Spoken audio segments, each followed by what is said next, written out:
إن الحمد لله رب العالمين والصلاة والسلام على سيد الأنبياء والمرسلين وعلى آله وصحبه أجمعين. أما بعد فأعوذ بالله من الشيطان الرجيم. بسم الله الرحمن الرحيم.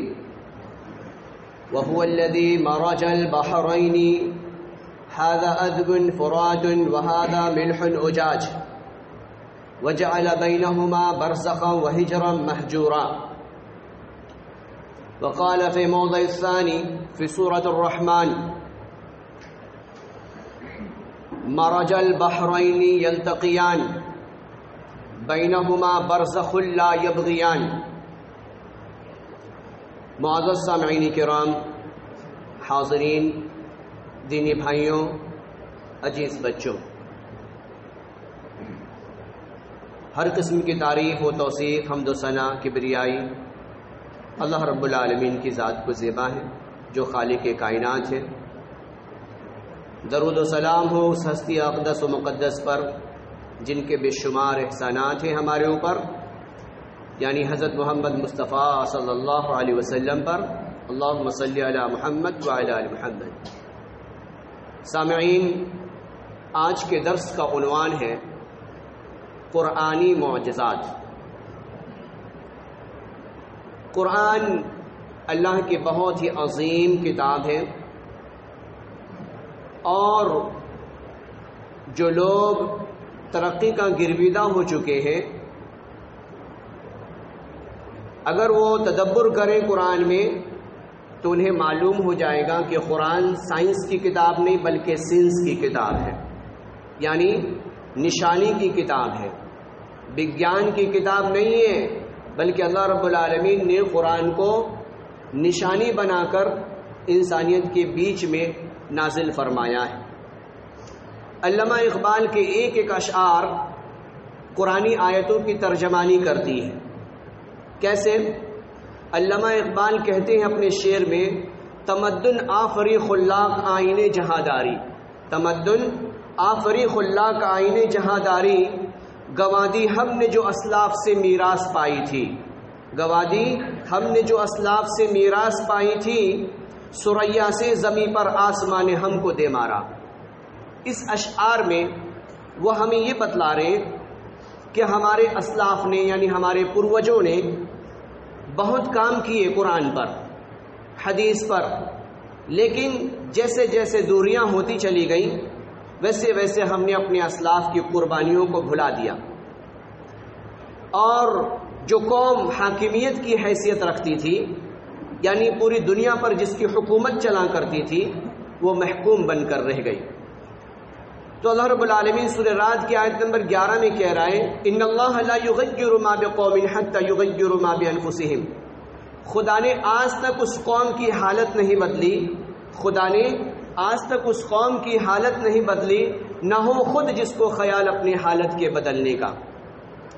جس قوم کو اللہ رب العالمین نے بلندی کے معیار پر پہنچایا، بلندی عطا کی، اور دنیا کے تمام قوموں کو اللہ سبحانہ و تعالیٰ نے ہمارے آگے محکوم بنا کر پیش کر دیا.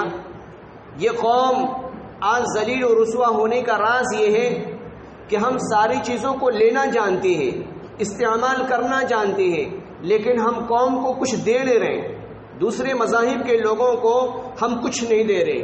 لہٰذا ہمارے نہ دینے کا نتیجہ یہ ہے کہ صرف اور صرف ہم استعمال کرتے جا رہے ہیں. تو اللہ کے حبیب علیہ السلام نے کہا: الید العلیٰ خیر من ید السفلیٰ، دینے والا ہاتھ بہتر ہے لینے والے سے.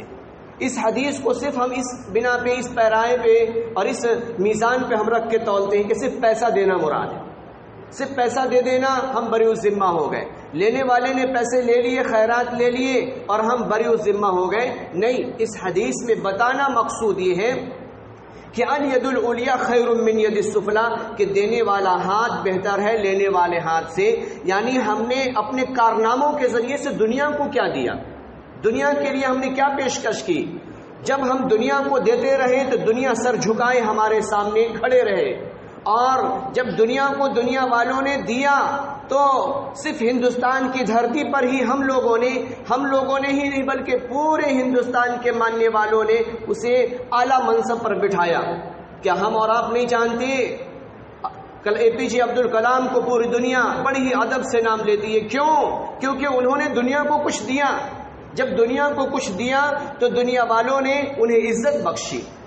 اللہ کا قرآن کہتا ہے، اور اللہ رب العالمین نے بے شمار ایسے سینس کو قرآن کے اندر بیان کیے ہیں. اس میں سے ایک علامت کو 2 آیتوں کے ذریعے سے میں آپ کے سامنے رکھتا ہوں. غور طلب ہے سورہ رحمان کی آیت نمبر 19 اور 20. سورہ رحمان آیت نمبر 19 اور 20 میں اللہ رب العالمین کہہ رہے ہیں مرج البحرین یلتقیان، 2 دریا 2 سمندر، اٹلانٹک مہاساگر، ڈینمارک کے اندر بہنے والا وہ سمندر، دونوں ایک ساتھ بہ رہے ہیں. مرج البحرین یلتقیان بینہما برزخ لا یبغیان. اور اللہ سبحانہ و تعالیٰ نے ان دونوں سمندر کے درمیان میں اللہ رب العالمین نے ایک پردہ، ایک حجاب، اللہ رب العالمین نے ایک بیریئر حائل کر دیا ہے. لہٰذا ایک کا پانی دوسرے سے ملتا نہیں. اب دوسری جگہ اللہ رب العالمین نے اور واضح طور پہ بیان کیا ہے. سورہ فرقان کی آیت نمبر 53 میں اللہ رب العالمین کہہ رہے ہیں هو الذی مرج البحرین ھذا عذب فرات. یہ وہ سمندر ہے جس کا پانی میٹھا، یعنی ایک سمندر کا پانی میٹھا، وہاں سے ملح اجاج، اور دوسرے سمندر کا پانی کھارا. کھارا پانی اور میٹھا پانی دونوں ساتھ میں بہ رہا ہے، اور دونوں ساتھ میں بہنے کے ساتھ ہی اللہ رب العالمین آگے کہہ رہا ہے بینہما برزخ وحجرا محجورا، کہ ہم نے ان دونوں کے درمیان حجاب، ان دونوں کے درمیان پردہ، ان دونوں کے درمیان ہم نے بیریئر حائل کر رکھے ہیں. لہٰذا ایک کا پانی دوسرے سے ملتا نہیں. میٹھا پانی کھارے میں نہیں ملتا، کھارا پانی میٹھے میں نہیں ملتا. دیکھیں اللہ رب العالمین کا قرآن نے بالکل اس سینس کو بیان کیا ہے، لیکن جس نے قرآن کو نہیں پڑھا، جس نے قرآن کی آیتوں پہ غور نہیں کیا، وہ اس پانی پہ تحقیق کر کے یہ ثابت کر دیا کہ یقیناً اس کے بیچ میں بیریئر ہے. اس کی کیفیات کیا ہے؟ کوسٹو نامی ایک بہت ہی عظیم سائنسداں جو کہ فرانس کا رہنے والا ہے، اور اس نے اپنی کتاب میں اور US کے تمام ٹی وی چینلز کے انٹرویوز میں اس نے یہ کہا ہے کہ یقیناً یہ 2 سمندر جو آپس میں بہ رہے ہیں، اٹلانٹک مہاساگر، اس کی لمبائی اور چوڑائی کو بھی اس نے بیان کیا ہے، اور اس کے بعد اس کی کیفیات کو بیان کیا ہے. وہ کوسٹو لکھتا ہے اس کی پیدائش 11 جون 1910 کو ہوئی، اور وہ دنیا سے رخصت ہوا 25 جون 1997 میں پیرس کے اندر.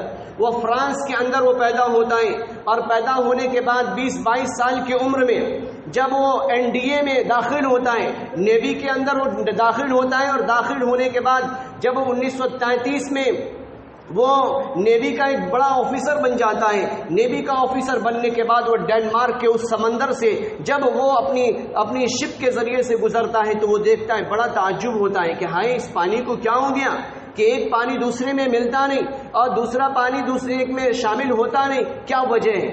تو اس کے دل میں یہ خیال آیا کہ دنیا کو کچھ نئی چیزیں دی جائے، دنیا کو کچھ نئی تحقیقات کے بارے میں بتایا جائے. حالانکہ اس نے ابھی قرآن نہیں پڑھا ہے، لیکن وہ ریسرچ کر رہا ہے، غور کر رہا ہے، اور غور کرنے کے بعد اس نے ریسرچ کرنا شروع کیا، اور ریسرچ کرنے کے بعد اس نے کیمرے کو لیا، اور کیمرے کو لینے کے بعد وہ پانی کے اندر سما گیا، اور پانی کے اندر سمانے کے بعد تصویر کشی کرنے لگا کہ ہاں یہ بیریئر کیسی بیریئر ہے جو ایک دوسرے کے اندر داخل نہیں ہوتی، کیا وجہ ہے؟ اللہ رب العالمین کی قرآنی آیتوں پہ قربان جاؤں، اللہ سبحانہ و تعالیٰ نے بالکل صاف واضح طور پر اللہ رب العالمین نے بیان کر دیا. لہٰذا وہ پائلٹ، وہ جہازوں کا چلانے والا، وہ ریسرچ کرتا رہا. 1959 میں اس نے ریسرچ کر کے یہ ثابت کر دیا کہ یقیناً اس کے بیچ میں اللہ سبحانہ و تعالیٰ نے گاڈ نے ایک حجاب بنایا ہے. لہٰذا وہ پانی ملتا نہیں، اور US سے جاری ہونے والا ٹی وی چینل پر اس نے انٹرویو دیا، اور at time on the spot اور فوراً اسے ریلے کیا گیا پوری دنیا میں اس کے انٹرویو کو دکھایا گیا. لیکن جب اس نے کسی مسلمان سے ملاقات ہوتی ہے، اور ملاقات ہونے کے بعد یہ وہ قرآنی آیتیں، قرآنی نسخوں کو جب اس کے سامنے پیش کیا جاتا ہے، اور جب اس آیتوں پہ نشاندہی کی جاتی ہے کہ میرا رب جب اس کلام کو نازل کیا وہ عرب کی ریتیلی وادیوں میں رہنے والا اور اونٹوں کا چرانے والا، بکریوں کا رکھوالا اور پھٹی بوریوں پر ٹاٹ پر زندگی گزارنے والا، اس پر یہ کلام کو نازل کیا، تو اس کلام کے اندر اللہ سبحانہ وتعالیٰ نے واضح طور پر اس کا تذکرہ کیا ہے، اس آیت کا تذکرہ کیا ہے، اس نشانیوں کا تذکرہ کیا ہے۔ تو جب اس نشانیوں کو سورہ رحمان کی آیت اس نے پڑھا اور جب سورہ فرقان کی آیتوں پہ نظر دوڑائی تو وہ حیران و پریشان رہا اور وہ چیخ پکار لگانی شروع کر دی کہ یقیناً یہ رب کا کلام ہے، یہ کسی انسان کا کلام نہیں۔ اللہ رب العالمین نے اس کلام کے ذریعے سے ہمارے مرتبے کو بلند کرنا چاہتا ہے۔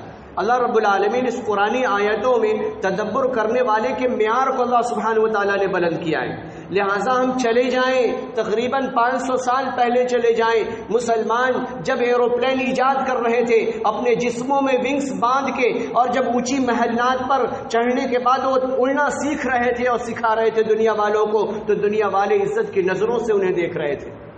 اسی طریقے سے جب گیلیلیو نے ریسرچ کرنا شروع کیا اور اس نے پہاڑ پر چڑھنے کے بعد لینس تیار کیے اور لینس تیار کرنے کے بعد آسمانی دنیا کا جائزہ لینا شروع کر دیا، جس کے سلسلے میں اللہ رب العالمین سورہ نحل میں کہہ رہا ہے سخر الشمس والقمر والنجوم، کہ ہم نے سورج کو مسخر کر دیا، ہم نے چاند کو مسخر کر دیا، ہم نے ستاروں کو خدمت میں لگا دیا، گویا کہ سب ایک دوسرے کے ارد گرد گھوم رہے ہیں، سب کے سب ایک دوسرے کے ارد گرد گھوم رہے، لیکن اس نے قرآن نہیں پڑھا۔ اللہ رب العالمین نے قرآن میں اس کی تحقیقات کو پہلے ہی بیان کر دیا، اللہ رب العالمین اس کی تحقیقات کو قرآن میں پہلے ہی بیان کر دیا۔ اس نے لینس تیار کرنے کے بعد اس نے اسکوپ بنا دیے تاکہ دنیا والوں کو ایک نئی چیزیں مل سکے، اور اس کی رفتار، سورج کی شعاعیں، اس کی رفتار زمین پر کتنے دیر میں پہنچتی ہے، اس کی تحقیقات کی جا سکے۔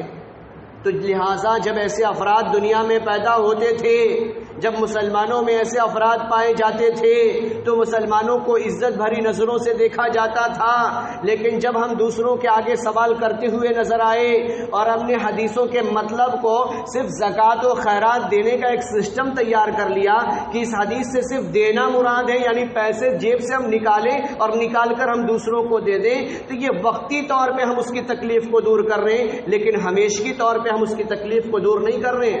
تو لہٰذا جب ہم ہمیشہ کے لیے کسی کی تکلیف کو دور نہیں کریں گے تو لہٰذا اس سے کبھی اچھائیاں اتپن نہیں ہونی۔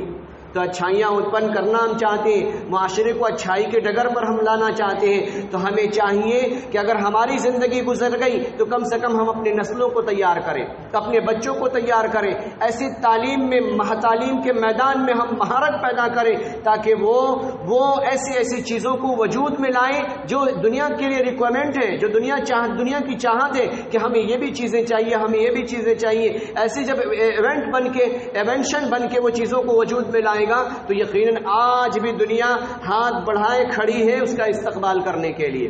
شرط یہ ہے کہ ہم قرآن میں تدبر کریں، شرط یہ ہے کہ ہم قرآن میں غور و فکر کریں۔ جب ہم یہ قرآن کے اندر غور و فکر کریں گے تو یقیناً وہ ساری سائنس کی چیزیں جو آج موجودہ وقت میں ہو چکی اور جو ہونے والی ہیں، جو قیامت تک ہو کر رہیں گی، وہ سب کا تذکرہ اللہ رب العالمین قرآن کے اندر بیان کرتا ہے۔ میں آخر میں آپ کو بتاتا چلوں اس سمندر کی لمبائی اور چوڑائی کیا ہے، 10,64,60,000 اسکوائر کلومیٹر۔ وہ دونوں سمندر جو ساتھ میں بہ رہے ہیں، اٹلانٹک مہاساگر، اٹلانٹک اوشین، وہ دونوں ساتھ میں بہ رہے ہیں، اس کی لمبائی چوڑائی 10,64,60,000 اسکوائر میٹر ہے، اور اس پر اس بندے نے، کوسٹو نے، فرانس کا رہنے والا سائنٹسٹ نے، اس نے 33 سال کی عمر میں جب NDA کا آفیسر بنا، اس نے اپنی جب شپوں کو ان بحر کے اندر دوڑانا شروع کر دیا، اس کی نظریں جب سمندر کی بہتی ہوئی لہروں پر پڑی تو اس نے ریسرچ کرنے کا ٹھان لیا کہ دنیا کو ہمیں کچھ نئی چیزیں بتلانا ہے، لیکن رب سبحانہ وتعالیٰ نے تو ہمیں پہلے ہی بتلا دیا، رب سبحانہ وتعالیٰ نے تو ہمیں پہلے ہی بتلا دیا۔ تو لہٰذا ہم قرآن کو پڑھیں، قرآن پہ غور کریں، ترجمہ کے ساتھ ہم پڑھیں اور سرچ کریں، تو یقیناً یہ دنیا کی تحقیقات، وہ چمک و دمک، اس کی کوئی حیثیت نہیں ہے رب کے کلام کے آگے۔ تو لہٰذا شاعر کہتا ہے حضور حق سے محمد کو یہ کتاب ملی، حضور حق سے محمد کو یہ کتاب ملی جس سے قسمت نوع بشر چمک اٹھی، یہی وہ کتاب ہے جس کی کوئی مثال نہیں، یہی وہ کلام ہے جس کو کبھی زوال نہیں۔ اللہ رب العالمین سے ہم دعا کرتے ہیں کہ اللہ سبحانہ و تعالی ہم سب کو قرآن کریم میں تدبر کرنے کی توفیق عطا فرمائے۔ اللہ رب العالمین ہماری نسلوں میں اچھا یوگدان دینے والا، اچھا سائنٹسٹ، اچھا ریسرچ، اچھا اسکالر اللہ رب العالمین ہم سب کو تیار کرنے کے لیے سر جوڑ کر بیٹھنے کی توفیق عطا فرمائے۔ یا رب العالمین جن والدین کو اللہ رب العالمین نے مال سے نوازا ہے انہیں چاہیے کہ اپنے بچوں پر خرچ کریں، ان کی اعلیٰ تعلیم کا انتظام کریں۔ اللہ رب العالمین سے ہم دعا کرتے ہیں کہ اللہ سبحانہ و تعالی ہم سب کی اچھائیوں کو قبول فرمائے اور برائیوں سے اللہ رب العالمین دوری عطا فرمائے۔ اللہ رب العالمین قرآن میں غور و فکر کرنے کی توفیق عطا فرما۔ اللہم تقبل منا انک انت السمیع العلیم وتب علینا انک انت التواب الرحیم وصلی اللہ تعالی علی خیر خلقہ محمد وآلہ وصحبہ اجمعین برحمتک یا ارحم الراحمین۔